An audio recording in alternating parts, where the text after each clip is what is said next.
All right, guys. Gonna try to work the drop off here in the saucer area. You know, you come out here with a plan and it's littered with grass. There's a bunch of grass right there. Every cast is getting fouled up. So this idea that I thought might not even work. So, you know, sometimes you come out here with an idea of where you're gonna hit it. Today the major is from 339 to 539. It's 304 right now. So I'm gonna still try to fish this area, but it might be a little bit harder to get the bite or to feel the bite because you're gonna be getting a lot of grass foul ups. So hopefully I can put myself on fish and maybe give you a few pointers on what I'm doing. Not about the grass, there ain't much we can do about that. I'm just talking about the general area where we're fishing. Y'all don't mind Samson in the background. He'll be crying and hopefully he'll be okay. Today is his birthday. So he turns 12. He's an old man, but he still likes to come fishing.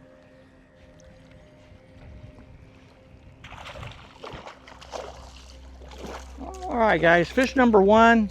And I didn't catch him off the drop off. I caught him on the flat. We're not keeping fish today again. We kept a lot of fish on a few charters back. So we're just gonna catch, this should be a keeper. I will measure him. Maybe, maybe not. It's grunting. Close. Probably not. Pretty fish. All right, what lure am I using? We're using a old school Texas Tackle Factory. This is called Go Glow right here. It's on a 1/4 ounce jig head. And I do not have it tied to mono. I've talked about this in the past. I'll talk about it again. This is just direct braid. Look how dirty the water is. I don't think tying fluorocarbon or mono makes a difference. Also, somebody brought up a question about using a loop knot. Yes, I like to put on a loop knot if I have mono, but a lot of times I don't, and I'll explain that further as we continue fishing. But you can't really do a loop knot with braid because it just falls apart. In mono or fluorocarbon, it'll stay in shape. I hope you understand what I'm talking about. So let's keep on fishing, and then we're also going to talk about a different lure that freaked me out on the price. So hopefully today I get to spend time with you all, and I can kind of put out some of the pointers that I think make me successful. So keep on watching and see what else I can teach you, or you can make fun of me and say, no, you're wrong and you suck. Cool. All right, guys, while I was repositioning the boat, the camera girl caught one. I'll get it for you, honey. She caught that on a pumpkin seed. Perfect. She caught that on a pumpkin seed Texas Tackle Factory. Let me see that. Same thing. This is a lighter jig head though. This is a 1/8 ounce. All right, guys, yesterday I went to a local tackle store, and I hope this is coming out on video. It says Coastal Brew Bait. I threw in a few extra lures in here. There's only one actually in here that's a Coastal Brew Bait. But what I'm gonna talk about is, are they worth 10 bucks a pack? Crazy. We're gonna put it on. This is the Pothole Pimp color right here. But I also have a Kelly Wiggler Mansfield Margarita, and then just the plum and chartreuse tail. And we're gonna be swapping through to see if it's even worth the 10 bucks. I mean, there's 6 or 8 to a pack. Maybe 8 to a pack. That might be the difference. Everybody else is 6 to a pack. But we'll do the math and see what it comes out to per lure and see if they're worth the extra money. So stick around. Let's see if I catch anything with the Pothole Pimp Coastal Brew.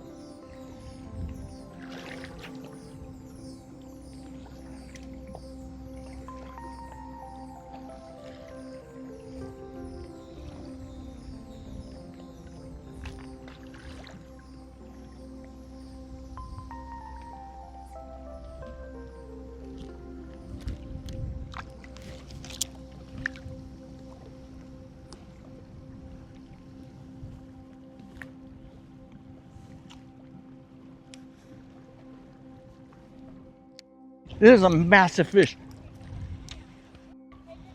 Okay. I got smoked by something big on this.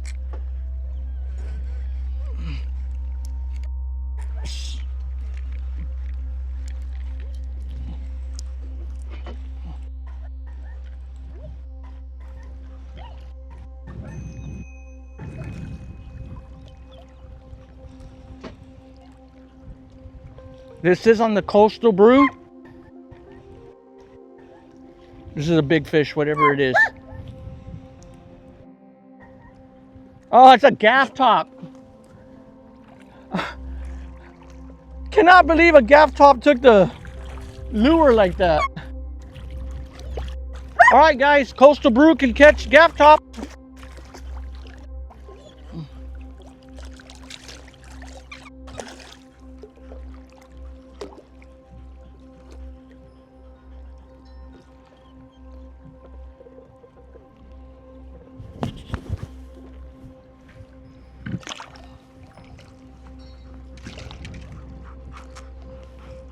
I'm not gonna bore you with taking it off. Cut.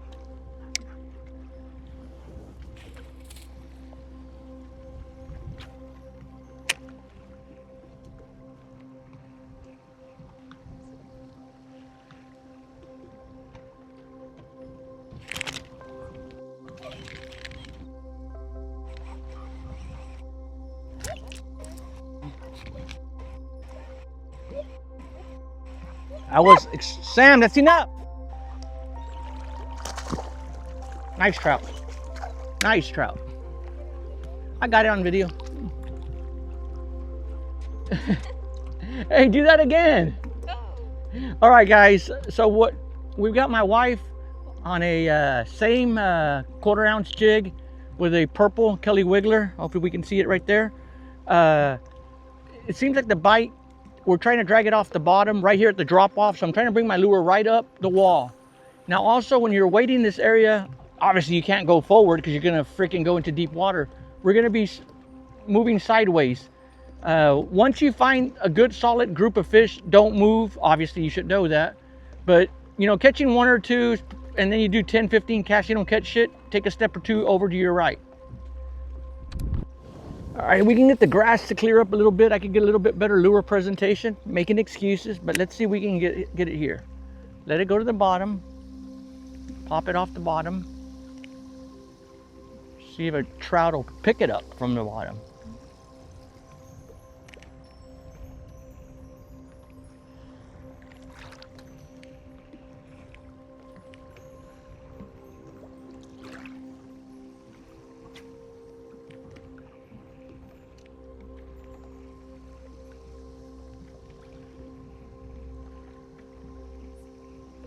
We will move a little bit to our north, is to our right. So we'll be moving to our north here in a few minutes, a few steps over with the boat. I'm pushing it.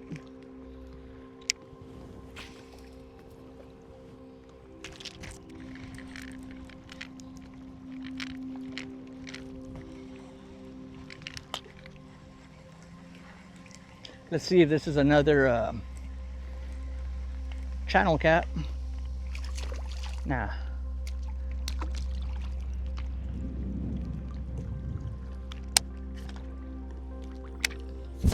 Little troutski.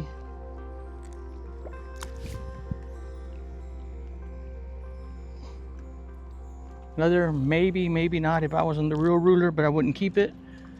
So probably 14 3/4, maybe 15.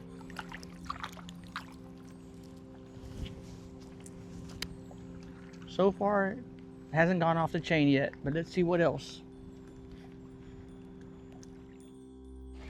It's a tiny one.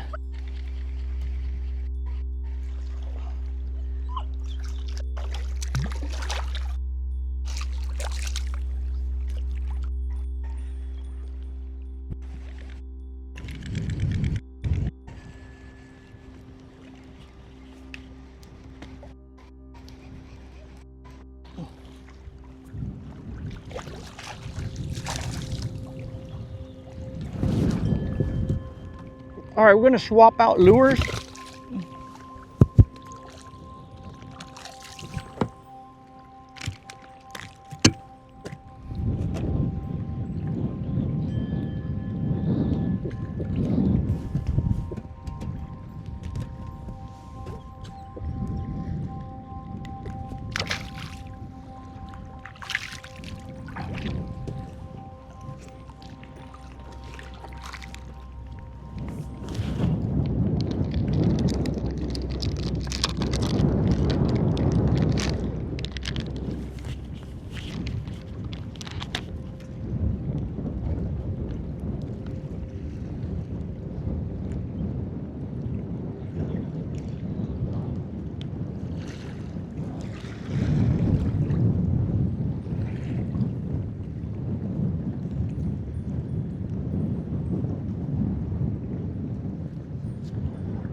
Okay, we swapped out lures. Let's see, we went to a Kelly Wiggler Mansfield margarita.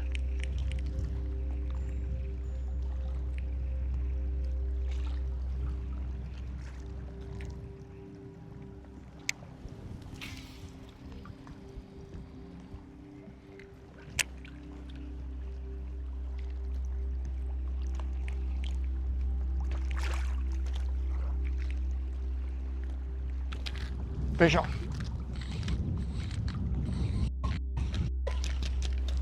Came off.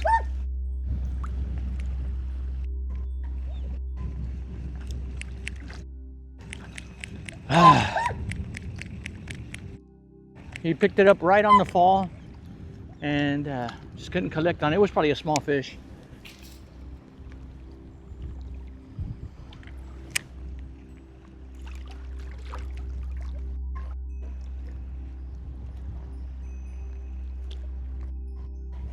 Fish. Oh.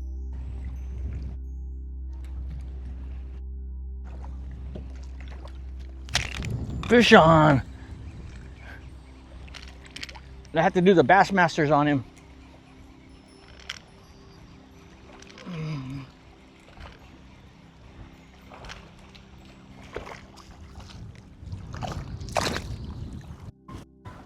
Still about the same size of fish.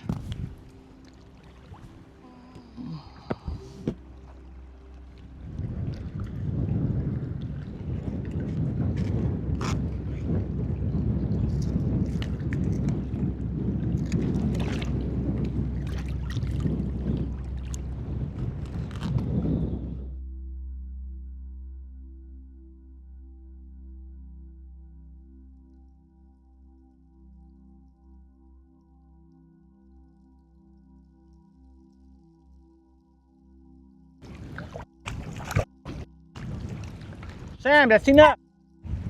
This is definitely a keeper.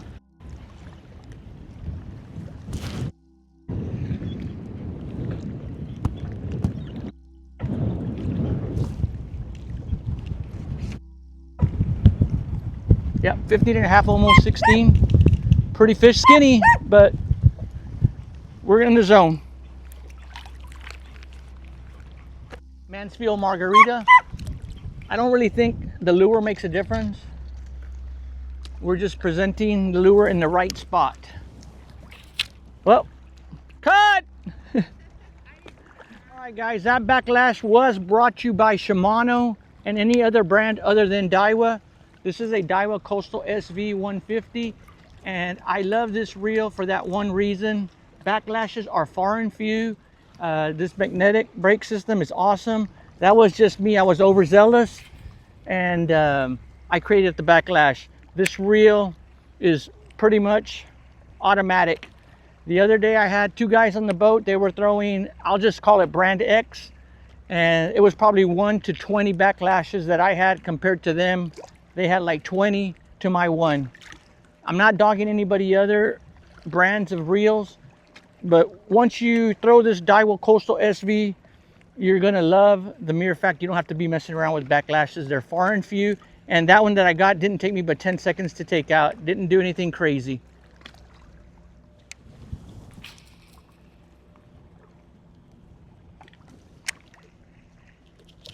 Right when it landed. Right when it landed.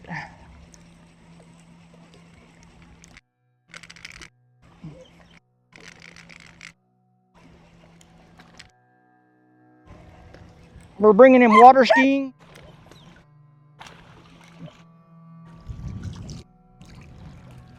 I'm gonna go out on a limb and say this should be another keeper.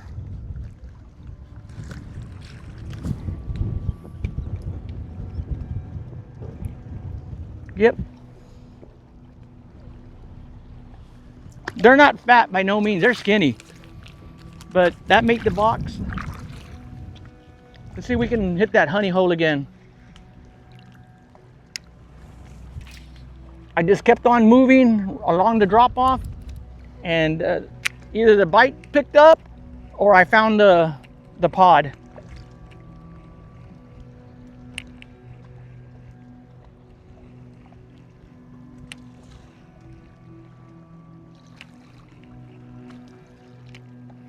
Now another thing that I'm doing is there's a lot of floating grass. So I'm moving left and right, trying to pick a lane to fall in where my lure won't get obstructed, like right there. So you might see me a little to the left, a little to the right, but I'm just trying to find a honey hole. So here's a good spot right here that I can try to get my lure to fall in without falling on the grass.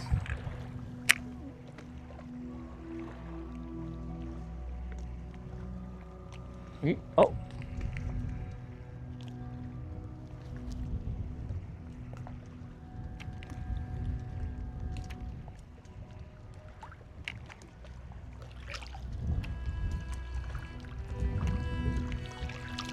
Fish on.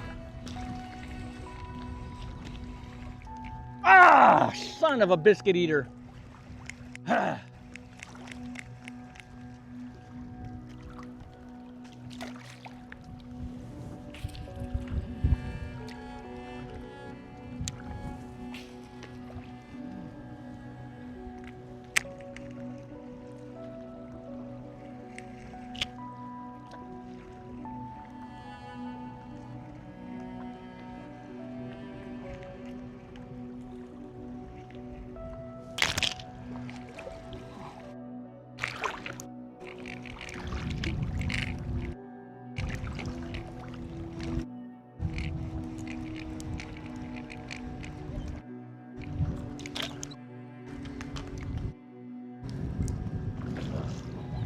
Much better quality fish, much bigger fish. Obviously, if I had my net, I'd reach out and net him. I don't care. Much better fish.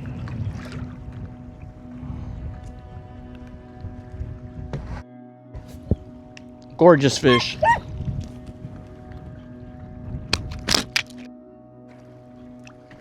Get a good release on him.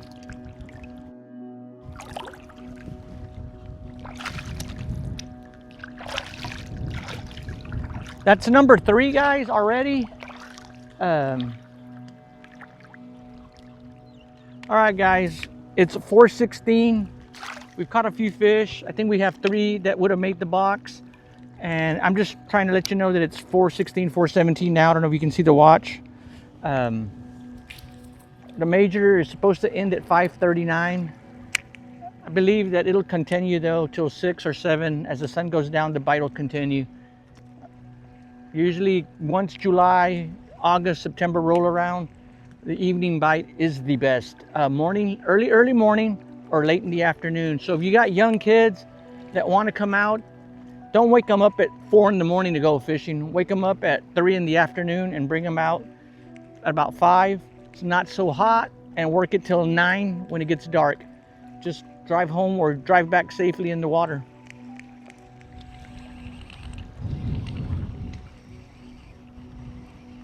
Ah, this is a small one. I almost didn't even know he was there.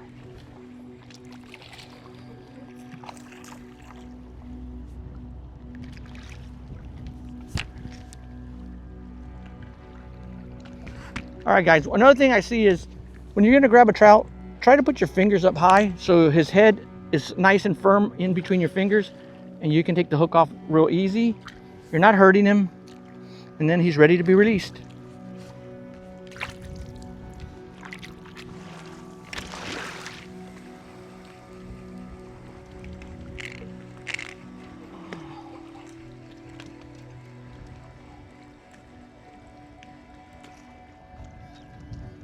This is a squink, a smallie.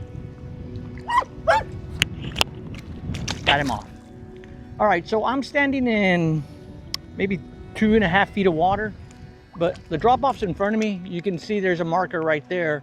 So I'm trying to fall into maybe 12, 15 feet of water, bringing it up the hill. The trout are cruising back and forth, so maybe you can go a few casts without catching one, and then they'll come back and find your lure. So that's what I'm doing, nothing hard, but in the heat of the summer, the trout are gonna go deep late afternoons, so you might wanna think about fishing the drop-off. Very productive after lunch, 1, 2, when the water temperature is cooler, and you've got the current. Usually I like the current going out. Oh, there you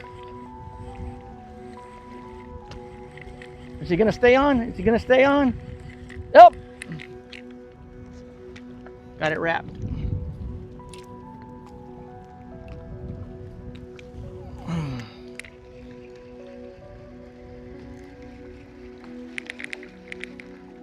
Pull my panties down. We're about to swap lures out too. Give this one a few more casts. As soon as it landed, he picked it up. Another water skier.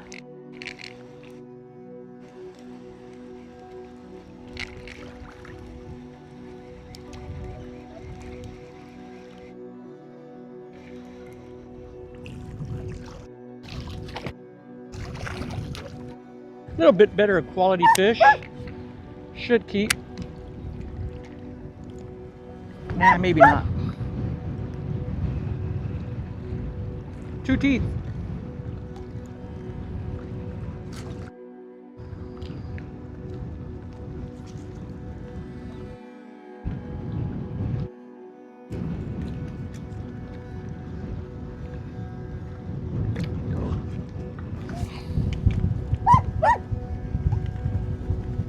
Yep, keeper. Just another skinny one. Woo! Number 4. All right, this is a good time to swap lures out.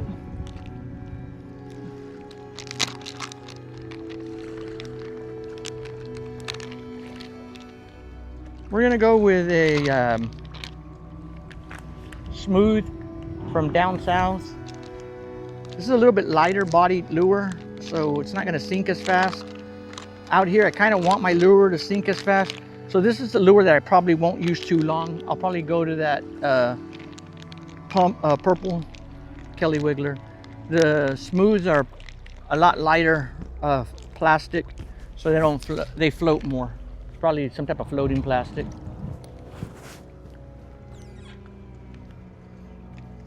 Still haven't put on a leader neither.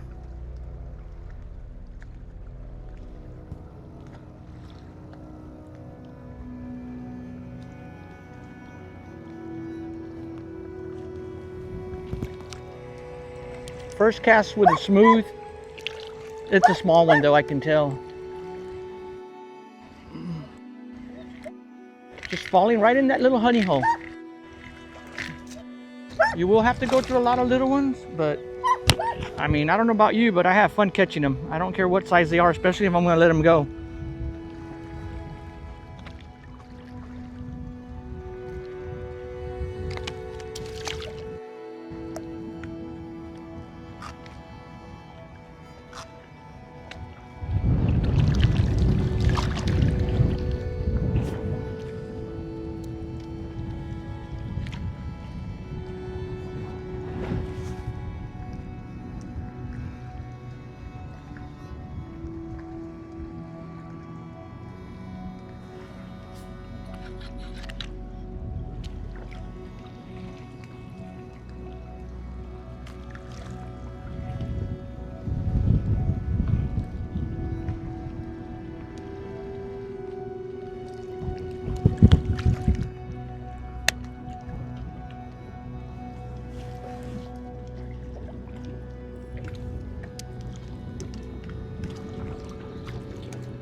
Oh, it's still messed up.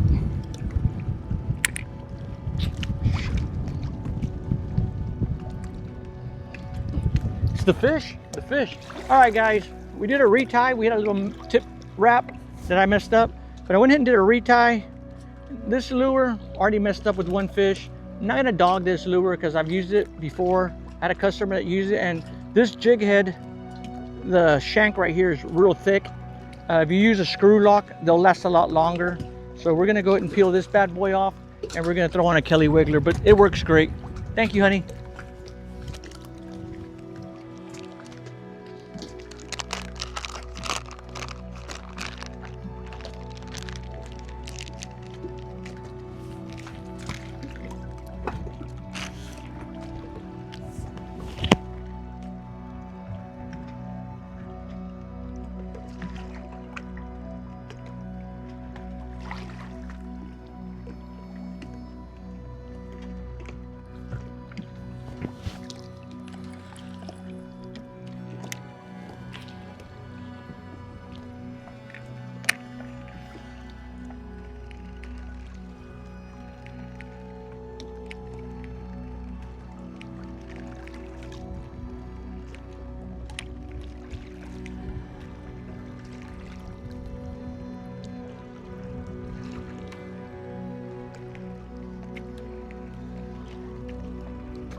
Pile drived it. That was an awesome hit.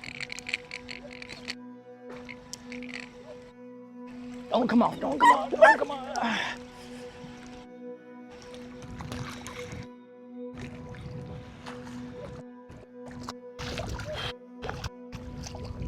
Another keeper on the plum.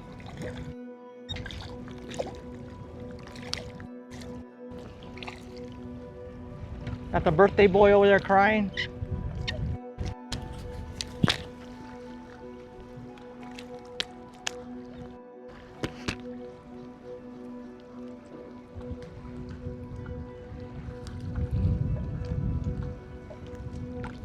Beautiful 2 teeth.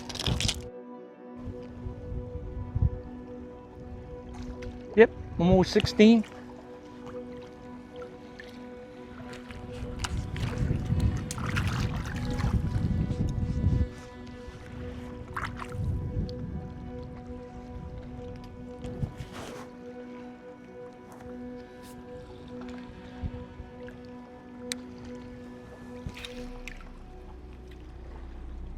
Ah, not a good cast. I fell in the grass.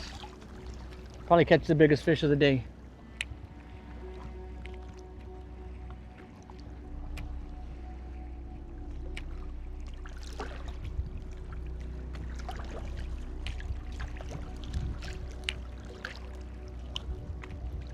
We're about ready to call it quits. Just maybe 1 or 2 more fish, and then I'm gonna make it back to the boat.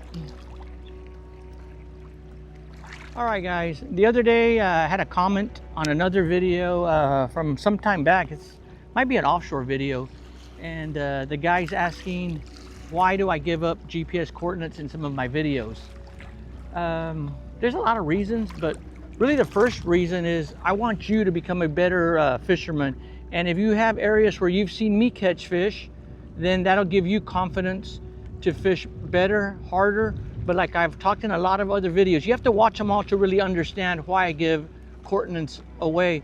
I can tell you to fish spot A, but if you don't work the area, move around, learn how to read the wind, the water direction, the current, then it doesn't matter what spot I give you if you can't interpret the rest of the information that the day is giving you. So only because you receive a spot on where I was fishing doesn't mean that you're going to be successful. I have a video that I love, San Antonio Shack. It's called Skunked, and on that day, didn't matter what we did. We couldn't buy a fish. It was brutally cold that day. The water temperature was probably 41, maybe 42. I don't remember. I have to look at the video what the water temperature was. So those are the things you got to think about. You give somebody a spot doesn't mean it's going to be successful. I almost want to make a shirt that says, I don't want to know where the fish are yesterday. I want to know where they're going to be tomorrow. It's my favorite saying.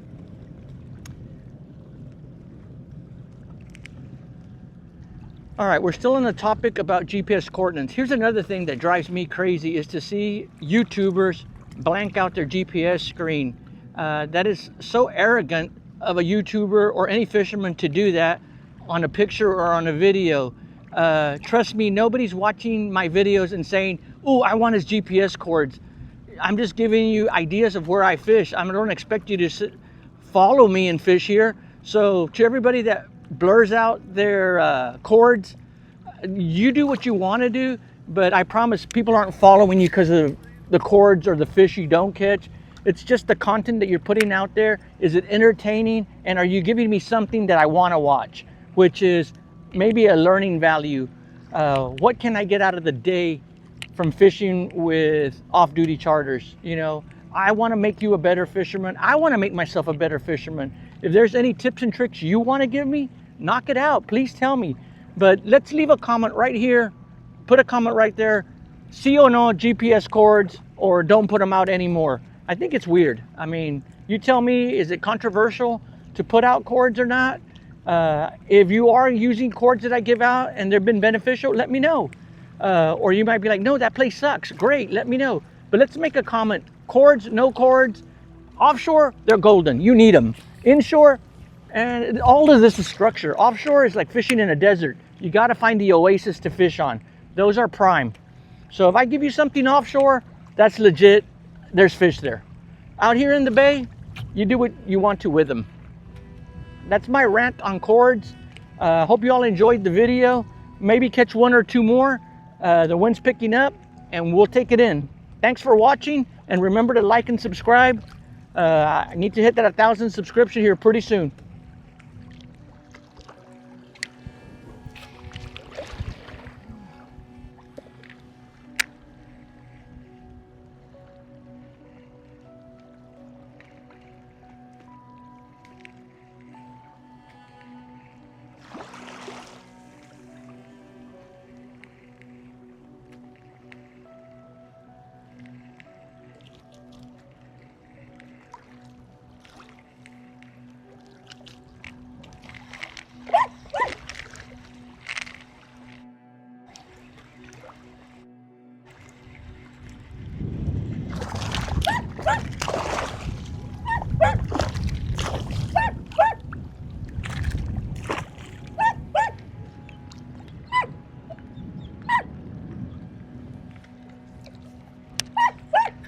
Another solid trout.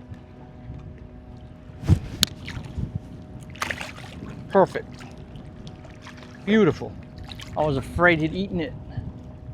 Well, he did eat it. I mean, swallow it. That was number 5.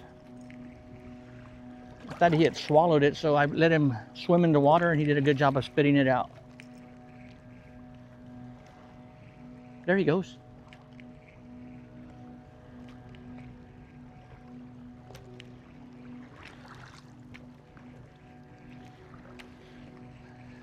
Uno más, and then we're out of here. All right, last cast. It's 5:02. We catch a fish or we don't, we're leaving.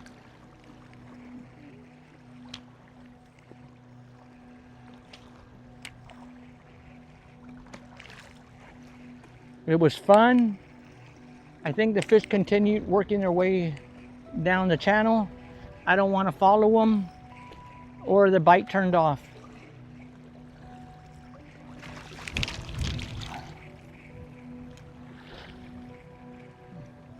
That was a little bump. I was asleep. Not a big deal. Good way. Good fish. Good fishing today. Had a blast. Thanks for joining me. Don't forget to leave the comments about the GPS cords. Thanks for watching.